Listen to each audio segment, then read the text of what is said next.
Здравейте хора, днес ще направим малки барчета с шоколад, банан и овесени ядки. Първо трябва да вземем 100 грама овесени ядки и вътре да сипем 200 грама банани. След това трябва да разбием хубаво. След като сте разбъркали, трябва да изглежда ето така. И трябва да го сипем в тавичка или в ето такива мънички форми, които предварително съм намазал с олио. Сега ще доизсипя последната останала смес, ето тук. След като сте го напълнили и изравнили, трябва да изглежда ето така.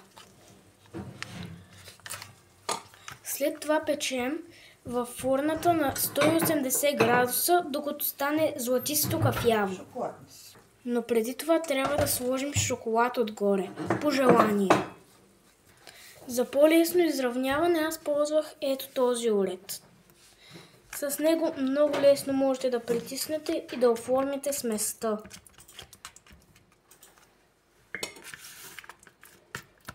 След това трябва да сложите малко шоколад отгоре.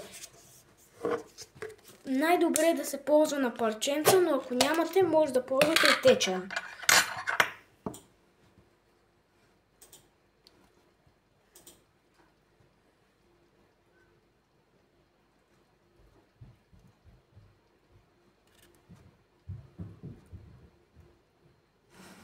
Докато слагам шоколада, мога да ви обясня, че това всъщност е много полезна закуска и става да се нареже и да се носи от една точка до друга, защото не се разваля бързо. След като сте ги намазали с шоколад, трябва да изглеждат ето така. Сега ще отида и ще ги сложа във фурната да се изпекат на 180 градуса по Целзий. След като сложихме нещата във фурната, едно от най-важните неща е да си почистим след като сме ползвали нещо.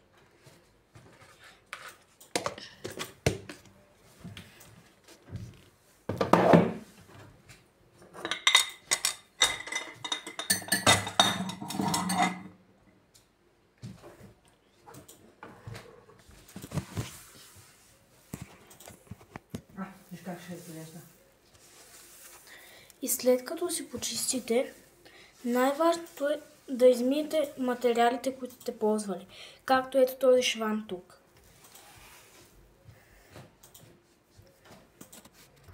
Ако не можете да проследите колко време отнема да станат златисто кафяви, на 180 градуса отнема около 5-6 минути.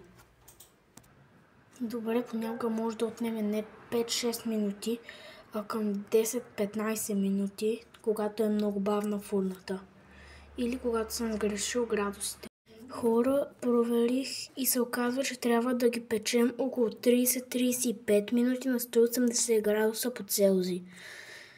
И да, ще ви покажа когато са готови. Когато вече сте ги изпекли и са готови, трябва да изглеждат ето така. Пожелавам ви приятен апетит и ако ви харесват такива видове видеа, моля ви се, абонирайте се за канала ми с камбанката. Сега ще опитам да го отлепя и да ви покажа как изглежда срязано.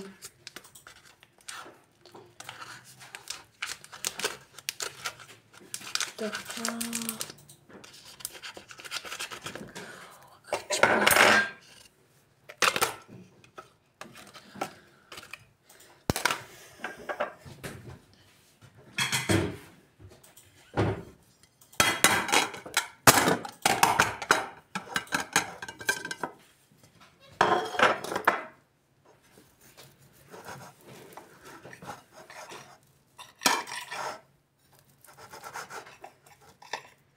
А вие можете да си го направите в каквито форми искате. Аз бих предпочел да си го направя на 9 квадратчета.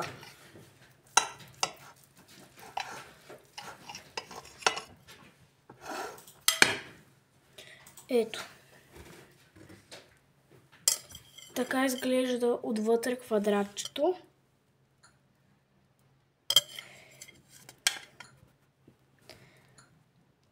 Да ви е вкусно! Чао!